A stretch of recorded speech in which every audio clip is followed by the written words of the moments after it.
자, 반갑습니다, 여러분. 오늘의 미술 수업 시작을 해보도록 하겠습니다. 우리 항상 보고 넘어가는 거 있죠? 경고문.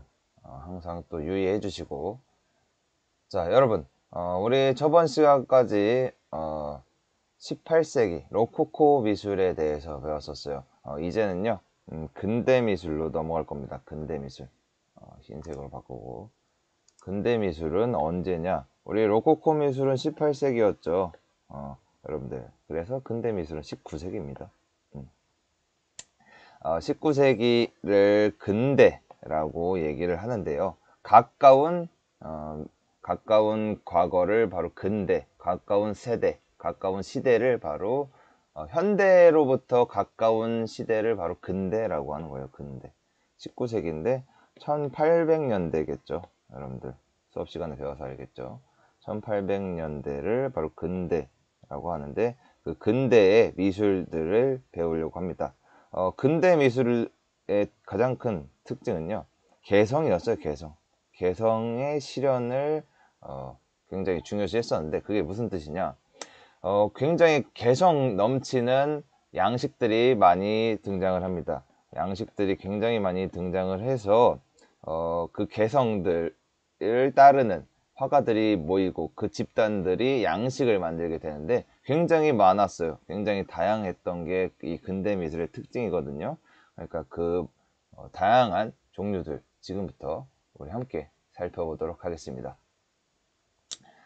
우리가 귀족 취향의 향락 문화라고 해서 로코코 미술을 저번 시간까지 배웠는데 지금 옆에 보여지는 그네라는 작품처럼 그려지는 게 로코코 미술의 특징이었잖아요. 그런 게 유행을 하다가 시간이 지나자 유행이 시들어진 거죠. 여러분들 유행은 돌고 돈다 이런 얘기가 있듯이 한번 유행이 지나면 이게 또 시들어지고 다른 것이 유행을 하기 시작하잖아요.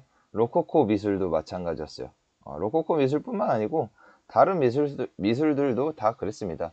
유행이 지나면 또 다른 것이 유행하기 시작하고 그랬던 시대였는데 어쨌건 로코코 미술이 유행이 시들어졌어. 그래서 서서히 사람들 눈에는 로코코 미술이 아무런 가치도 없는 무의미한 향락적 문화라고까지 저평가되기 시작했던 거죠. 이 굉장히 그 드세 높았던 로코코 미술의 명성이 쭉쭉쭉 하락을 하기 시작했다라는 거죠. 그러다 보니까 사람들이 이렇게 얘기를 하기 시작했습니다. 루벤스풍의 로코코 미술은 너무 나약하지 않아? 루벤스풍의 로코코 미술은 너무 향락적이지 않냐? 야, 이거 별론 것 같다. 야, 이거 루벤스풍 이제 예쁘고 아름답고 화려하고 장식적이라서 좋은 줄만 알았는데 나약하고 너무 향락적인 것 같아. 야, 이제 우리 풋생풍의 그림을 그려볼까? 라고 얘기가 나오게 된 거죠. 그렇게 얘기가 나오면서 그래, 다시 고전 양식을 표현해보자. 고전 양식. 풋생이 장려 양식이라고 해서 고대 화풍의 그런 그림들을 많이 그렸다고 했었죠. 그리고 전쟁이라든지 신화적인 이런 굉장히 우아하고 멋진 주제를 바탕으로 그림을 그렸는데 고상하고 멋진 거죠. 그런 걸로 그렸던 게 풋생이었고 그것을 본받아서 그림을 그리고자 하니까 고전 양식을 표현하자라고까지 얘기가 나온 거죠. 자, 그러면 여러분들 질문을 하나만 할게요. 다시 언제로 돌아가자는 거죠, 이게? 다시 고전 양식을 표현하자는 게 다시 언제로 돌아가자는 걸까? 여러분들 눈치챈 친구들이 있을 것 같은데 이거 저번에 했던 질문이랑 똑같은 질문이었어요. 바로 그래, 다시 그리스 미술로 돌아가자 라는 얘기가 또 나온 거죠. 우리 이거 언제 나왔었지? 맞아요. 여러분들 공부 열심히 한 친구들 정확히 기억을 해준 것 같은데 중세가 끝나고 중세의 암흑기가 끝나고 사람들이 신을 이제 그리지 않고 다시 인간을 그리고자 했을 때 다시 그리스 미술로 돌아가고자 얘기가 나왔었죠. 지금도 마찬가지입니다. 루벤스풍에 이제 질렸던 사람들이 다시 고전 양식을 찾기 시작하면서 그리스 미술로 돌아가자 라는 얘기가 나오기 시작한 거죠. 그래서 나온 게 바로 신고전주의입니다. 신고전주의. 네. 르네상스를요, 고전주의라고도 부르거든요. 그렇기 때문에 지금 고전주의가 또 나오게 되니까 신이 붙은 거예요. 네오 고전주의가 된 거죠. 네. 신고전주의가 나오기 시작했습니다. 그것이 어떻게 생겼냐 하면요, 바로 이런 작품들이 신고전주의에 속하게 됩니다. 다비드라는 작가가 있는데 호라티우스 형제의 맹세라는 작품을 이렇게 그린 거예요. 여러분들 보면은 이게 그 당시 그림이라고는 생각이 들지 않을 정도로 고전적인 느낌이 많이 들죠. 등장인물들의 옷 차림이라든지 아니면 이런 장면들의 연출, 이건 귀족적이지 않잖아요. 뭔가 메시지를 전달하는 이런 일화를 표현을 하고자 했죠. 그리고 배경들 보면은 그리스 로마 시대의 그런 신전의 건축 양식들까지도 보이고, 이런 고전적인 화풍이 다시 등장을 하고 부활을 했다라는 거죠. 그럼 특징 함께 살펴보도록 할게요. 신고전주의는 일단 아까 말했듯이 푸생풍의 화풍을 계승을 했고, 아까 말했듯이 로코코 미술은 루벤스 풍이었는데, 로코코 미술이 나약하고 유미적인 특성만을 가졌었다라고 생각을 하면서, 이 유미적이라는 것은 아름다움만을 추구를 했다라는 거고요. 그것에 대해 반발이 일어났고, 인간의 잡다한 감정 개입을 배제하기 시작했습니다. 이제 감정 따위는 배제한다. 우리는 합리주의적인 미학을 추구할 것이다. 이성적으로 표현을 할 것이다 라는 거죠. 이성적으로 우리는 딱 그림을 표현할 거야 라고 바뀐 거죠.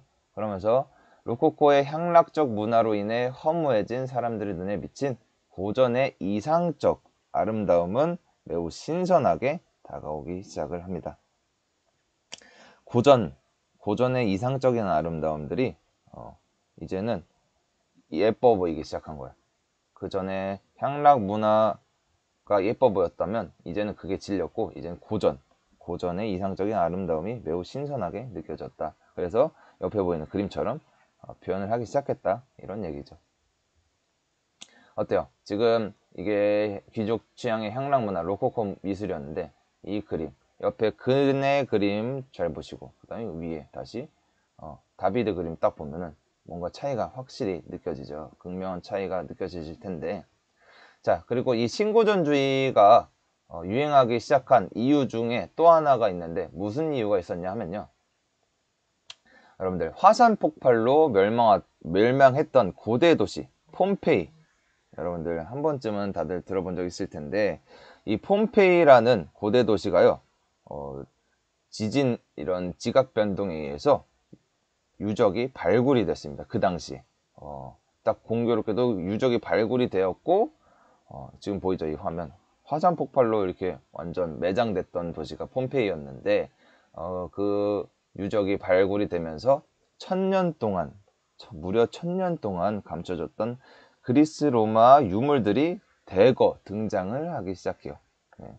이 그리스 로마 유물들을 발굴을 하다 보니까, 와우, 그리스 로마 장난 아니었다. 와우, 우리 몰랐는데 이거 야 정말 가치롭다. 이거 우리 본받아야 되겠는데? 그러다 보니까 고대 그리스 미술 이념을 동경을 하기 시작했어요. 와, 이거 진짜 멋있어. 이거 우리 다시 부활시키자 해서 나온 게 고전주의라는 거죠. 그래서 그리스 미술 특징이 있었죠. 굉장히 완벽한 비례, 우리 기억나죠? 완벽한 비례랑, 그리고 견고한 구도, 조각 같은 정확한 윤곽선, 완전 조각품처럼 완벽한 비율, 비례로 표현을 했었죠, 그림을.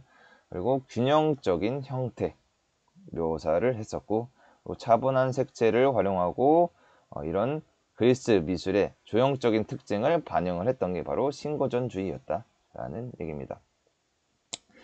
그리고 신고전주의의 또 특징이, 로코코나 바로크 미술에서는요, 거친 표면 붓터치가 있었는데, 그러니까 그 캔버스에다가 붓으로 그림을 표현을 할 때 물감을 좀 많이 발라가지고 거칠게 붓자국을 남겼었어요. 근데 그것을 거부하기 시작했죠. 신고전주의에서는. 그걸 거부하고요. 광택 그림이라는 것을 추구를 했습니다. 이것이 무엇이냐 하면 글레이징 기법을 사용한 것이 바로 광택 그림이에요. 이게 뭔 말이냐? 로코코나 바로크는 붓터치, 거친 붓터치를 남겼다고 했었잖아요. 하지만 광택 그림은요, 붓자국이 없어요. 붓자국이 없어서 고르고 매끈한 화면을 표현을 했던 게 바로 광택 그림이었던 거죠. 유화로 그림을 그리기 때문에 유화는 광택 효과가 있다고 했었죠. 유화는 광택 효과가 있기 때문에 표면이 맨들맨들하면 더욱더 광택이 반짝반짝하게 빛날 거 아니에요.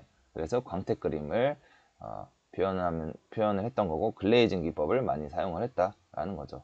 지금 이 다비드의 사비니 여인들의 중재라는 작품도 여러분들 실제로 만약에 보게 되면은 가까이서 봤을 때 붓터치가 하나도 안 보일 거예요. 굉장히 매끈한 표면이 드러날 겁니다. 이렇게 표현을 했던 게 신고전주의였습니다. 자, 신고전주의가 이렇게 유행을 했었던 반면에 또 다른 양식이 등장을 했었는데 어떤 양식이 등장했었냐 하면요. 일단 이 그림을 살펴보면 아실 수 있습니다. 제리코라는 화가가 있었어요. 제리코의 메두사호의 뗏목이라는 작품이에요.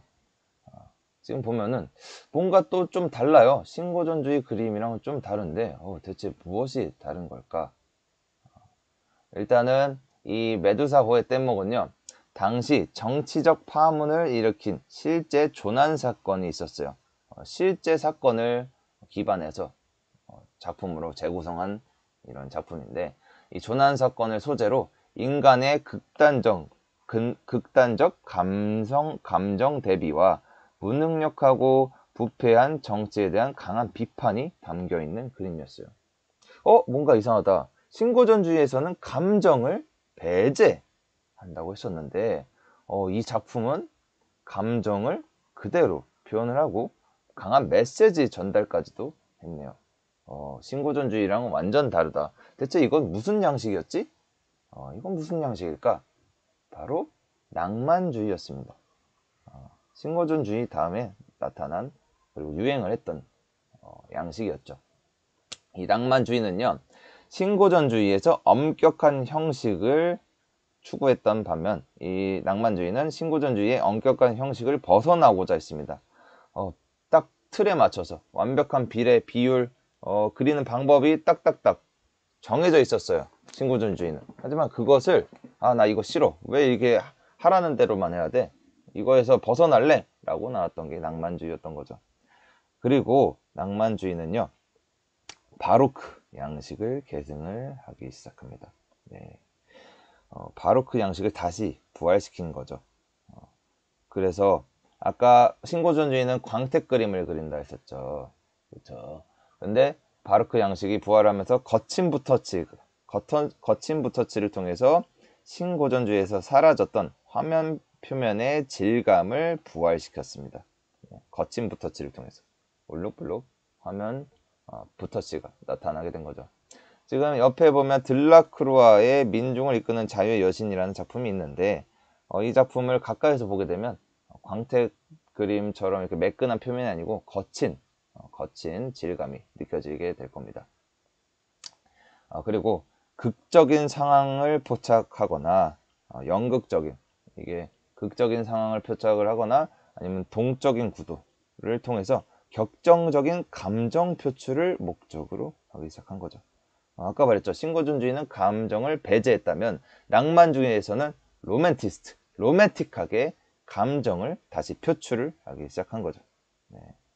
그래서 그걸 낭만이라고 느낀 거죠. 그 당시 사람들이. 낭만적이다. 이게 로망 아니겠어? 그래서 낭만주의가 된 겁니다. 강렬한 색채와 명암 대비를 통해서 고전주의적 법칙에서 벗어난 회화의 자율성을 강조하기 시작한 거죠. 이제 형식적이고 정해진 법칙에서 벗어나서 자율적으로 그림을 그릴 거야. 강렬한 색채도 막 쓸 거고 명암 대비도 확 줄 거야. 그게 바로크 미술의 큰 특징이었잖아요. 그래서 자율적으로 그림을 표현할 거야 라는 겁니다. 아까 신고전주의에서는 차분한 색채를 썼다면 강렬한 색채, 그리고 명암 대비는 그 바로크 미술에서 우리 배웠죠. 키아로스크로라는 것을 배웠을 텐데 테네브리즘이랑 그런 것들을 다시 부활을 시켰다라는 얘기입니다. 자, 그럼 넘어가서 또 다른 양식이 유행을 했었는데요. 와, 아까 봤던 낭만주의 그림이랑 또 다르죠. 이건 대체 무슨 그림, 무슨 양식이 있을까? 일단 이건 컨스터블이라는 굉장히 유명한 또 작가가 그렸던 건초마차라는 작품인데요. 누가 봐도 딱 자연 화풍, 자연을 그렸던 것이 느껴지는데 이것은 어떤 양식이었냐 하면요. 바로 자연주의였습니다. 자연주의. 자연주의란 무엇이냐? 실제하는 자연에 대한 깊은 애정을 가지고 아름다운 전원과 농민 생활을 담아서 표현을 했던 것이 바로 자연주의였습니다. 여러분들 그 전까지는요, 완전 고상하고 있어 보이는 이런 주제들을 바탕으로 표현을 했다면 자연주의에서부터 이제는 자연에 눈을 돌리기 시작한 거예요. 이런 굉장히 유명한 사건들을 그림으로 표현했던 것이 아니고 현재 보여지는 그 자연의 아름다움을 표현을 하고 우리 실상, 농민들의 생활상을 담기 시작했던 거죠. 그래서 야외에서, 바깥에서 그림을 그리기 시작했어요. 그걸 야외 사생이라고 하는데 야외 사생을 통해서 치밀한 관찰을 합니다. 진짜 직접 보고 완전 관찰을 열심히 해요. 그 관찰을 바탕으로 자연의 아름다움을 표현을 했던 게 자연주의의 특징이었고 빛과 대기의 표현, 빛과 대기의 표현을 위해서 밝은 원색을 사용했던 것이 자연주의의 특징이 되겠습니다. 이 밀레의 이삭줍기라는 작품도 굉장히 유명한 작품이죠. 이게 자연주의에 속하기도 하는데 사실 이 밀레는요 뒤에 나올 사실주의에도 조금 얹혀 있는 작가예요. 그렇기 때문에 이 사실주의가 일단 어떤 특징을 갖고 있는지 알게 된다면 밀레가 왜 자연주의와 사실주의에 걸쳐 있는지를 알게 될 겁니다. 어쨌거나 이것이 자연주의의 특징이었고 다음으로 넘어가 보면 쿠르베라는 굉장히 또 유명한 작가가 있었어요. 쿠르베라는 작가의 돌 깨는 사람들이라는 작품인데 이거 봤을 때 어떤 의미를 갖고 있는 작품인지는 잘 안 느껴지죠. 선생님이 설명을 해줘 보면요. 일단은 쿠르베는요 이런 명언을 남겼습니다. 어떤 명언을 남겼냐? 나는 천사를 그릴 수 없다. 왜냐하면 본 적이 없기 때문이다. 라는 굉장히 유명한 말을 남겼습니다. 이게 무슨 뜻이지? 천사를 그릴 수가 없대. 천사는요, 여러분들 혹시라도 천사를 직접 본 사람 있나요? 사실 천사를 직접 만나고 본 적이 있는 사람을 찾기는 극히 드물겠죠. 물론 본 사람도 있다고는 하지만 어쨌거나 이 말은 즉슨 천사라는 것은 상상 속의 대상이라고 여겼던 거예요. 쿠르베는. 그래서 이제 더 이상 상상으로 그리고 신화적인 것은 더 이상 그리지 않겠다. 내가 직접 본 적도 없는 것을 내가 왜 그려? 라고 얘기를 했던 거죠. 그래서 이제 현실, 사회, 우리 사회를 직접 보고 느낀 것을 그대로 표현을 하고자 했던 것이 바로 쿠르베였고 이 작품 같은 경우에는 표정이 드러나지 않은 채로 고되게 일을 하고 있는 프롤레타리아의 노동 현장을 적나라하게 표현한 작품이었어요. 이제 노동자, 우리 현실 세계를 직접 표현을 했던 거죠. 이 노동자의 그림을 그리면서 자본주의의 탐욕과 신분 불평등이라는 것에 대해서 비판적인 시선을 담아 표현을 했던 것이 바로 이 돌 깨는 사람들의 의미가 되겠습니다. 자, 이렇게 직접 보고 직접 사회적인 이런 실상들을 온전한 실상들을 낱낱이 파헤쳐서 보여주는 이런 그림을 바로 사실주의 양식이라고 불렀던 거죠. 사실주의. 현실의 객관적인 사실을 전달하는 것을 미술의 중요한 목적으로 생각을 했었고요. 이상적 표현과 서정성을 거부했습니다. 이제 더 이상 이상적으로 완벽한 그림, 그런 것을 그리는 게 아니야. 우리는 객관적인 사실, 현대 시대, 그 당시죠. 그 당시 시대에 보여지는 이런 일상들을 표현을 할 것이다. 그래서 사실적인 재현만을 추구할 것이다 라고 주장을 했던 거죠. 일상적이고 평범한 소재를 사용하고 소외계층의 삶을 옹호하는 주제를 선택을 해서 표현을 했던 겁니다. 소외계층을 이제는 소외계층의 눈을 돌려서 소외계층의 그 실상들을 보여주기 시작한 거죠. 원래는 그 전까지의 그림들은 소외계층에는 관심이 전혀 없었죠. 진짜 있어 보이는 것들, 귀족적인 것들, 그리고 전쟁이나 신화적인 것들만 그림으로 표현했다면 이제는 그 시대 당시에 눈을 돌렸다 이런 얘기입니다. 그래서 미술이 소외된 사람을 조명하고 부조리한 사회를 고발하는 사회적 기능을 수행해야 된다는 것이 바로 사실주의의 가장 큰 장점이었던 거죠. 사회적인 메시지를 담아서 사람들에게 경각심을 불러일으키고 이것을 낱낱이 파헤쳐서 고발하고 개선되길 바라는 마음에서 그림을 표현을 했다 이런 얘기입니다. 지금 도미에 옆에 작품 보면 도미에라는 작가가 그렸던 1834년 4월 15일의 트랑스논행 거리라는 작품이에요. 이거는 사실 미안해요. 이거는 사실 석판화 작품인데 지금 보면요. 이거는 국왕군, 그러니까 군인, 왕국의 군인들이요. 민간인을 학살했던 그런 극악무도한 사건이 있었는데 그 사건을 낱낱이 파헤쳐서 모든 사람들에게 폭로하고 그것을 경각심을 불러일으키고자 만들어진 작품이에요. 이런 식으로 사회적 메시지를 담은 작품들을 많이 그렸다. 그게 사실주의 양식이었다라는 겁니다. 넘어가서 인상주의라는 양식이 또 등장을 하기 시작합니다. 이것은요 산업혁명이 일어났던 시기인데 산업혁명으로 인해서 여러분들 사진기가 드디어 발명이 시작을 됐어요. 그래서 사진기가 발달을 하게 됐던 시대였는데 여러분들 생각해 볼게요. 사진기가 발달이 됐어. 이제 사진기라는 게 생겼어. 그런데 작가들, 미술 화가들이 대상을 사실적으로 표현하는 게 의미가 있을까요? 그쵸. 여러분들 의미가 사라지기 시작했죠. 사진기가 더 똑같이 표현을 해내주는데 그림으로 굳이 똑같이 그려낼 필요가 없어지기 시작한 거죠. 그렇기 때문에 화가들이 큰일 난 거예요. 와, 사진기가 똑같이 그려내는데 우리 똑같이 그려낼 필요 없잖아. 우리 다르게 그려보자 해서 나타난 것인데 그 당시 사람들이 어떻게 생각을 했냐. 사진기가 잡아내지 못하는 한 방의 찰나, 즉 인상적인 순간을 포착해서 캔버스에 옮기자라고 생각을 해서 나타난 게 바로 인상주의 화풍이었습니다. 자, 사진 기술을 따라갈 수 없을 바에는 우리 눈에만 보이는 것을 그려내자, 우리 인상적인 순간을 표현해내자 라고 했던 게 바로 인상주의였던 것이죠. 그런 것이고 넘어가서 인상주의, 대상의 고유색, 대상이 갖고 있는 그 고유의 색깔 표현을 부정했어요. 그리고 빛에 의해 변하는 밝고 현란한 인상의 색을 추구하기 시작을 했습니다.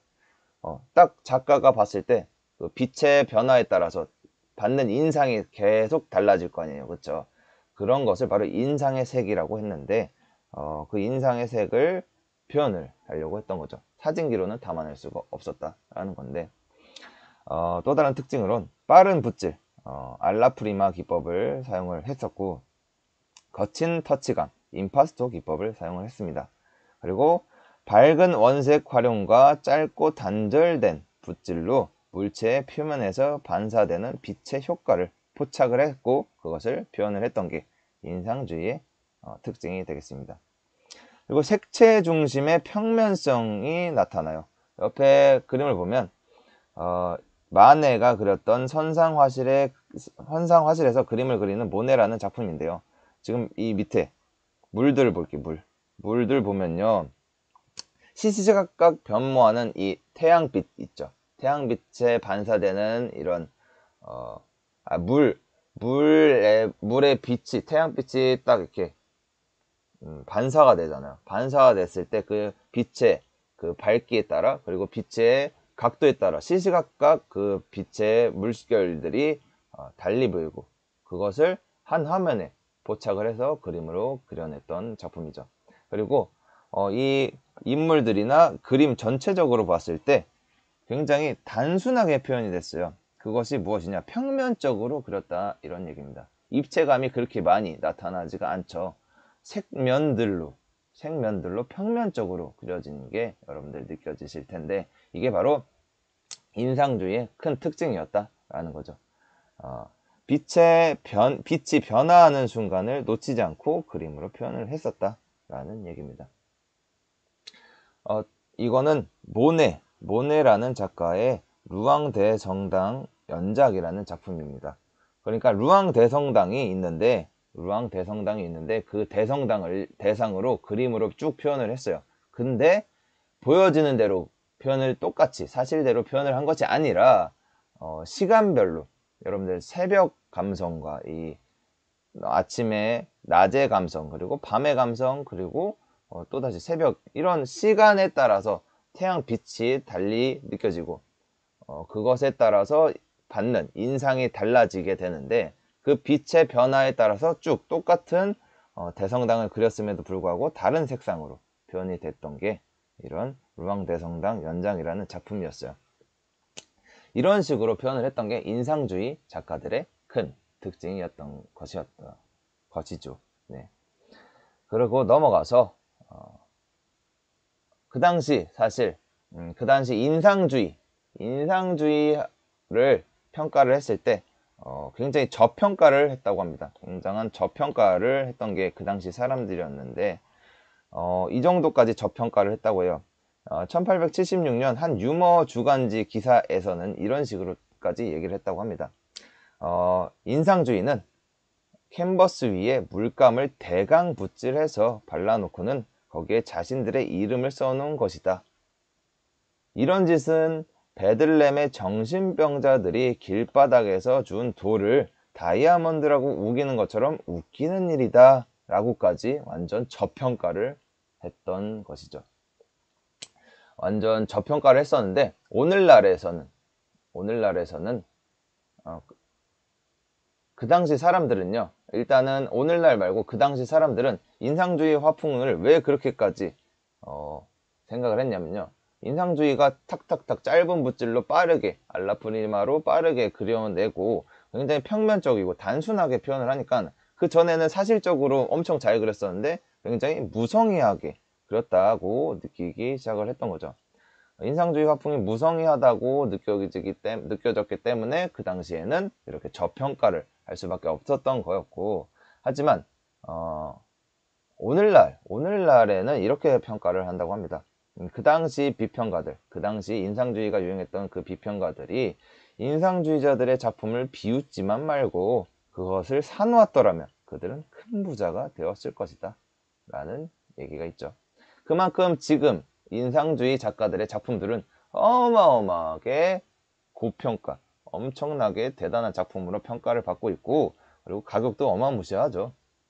그러니까 그 당시 사람들에 대해서 또 우스갯소리를 이런 식으로 얘기를 한다, 이런 얘기입니다.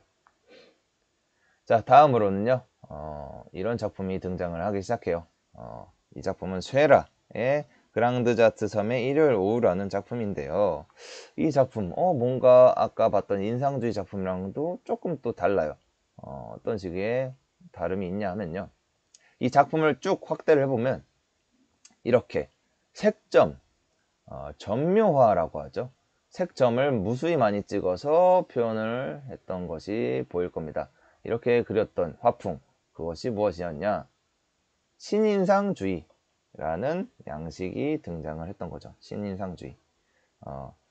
이것은 인상주의에서 과학적인 게 전혀 없었다. 그래서 인상주의를 과학적으로 체계화시키자라고 의견이 나오면서 등장을 했던 양식이 바로 신인상주의였습니다.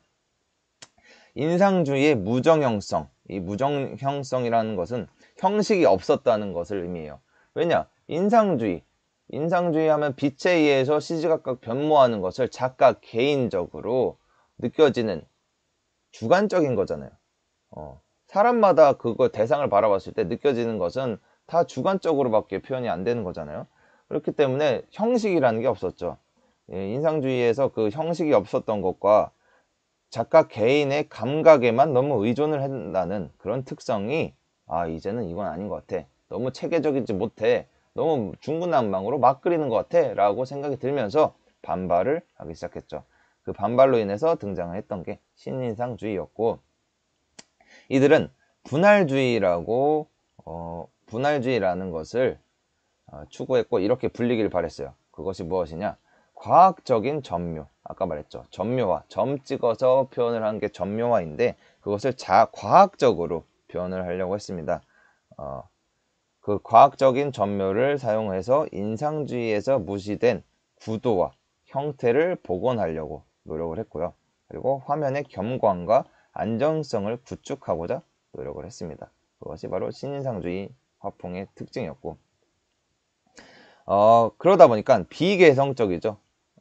인상주의는 굉장히 개성적일 수밖에 없었어요. 왜냐하면 작가마다 다 다르게 표현을 했기 때문이죠. 다 그 받았던 인상을 표현하다 보니까 다 개성적으로 표현이 될 수밖에 없었던 반면에 과학적으로 체계화하다 보니까 개성이 사라지기 시작했죠. 비개성적인 방법을 활용을 하기 시작했고, 그러다 보니까 인상주의에서 소멸됐던 고전적인 엄숙미와 질서미가 복구가 되었던 것이 인상주의 양식의 큰 특징이었습니다.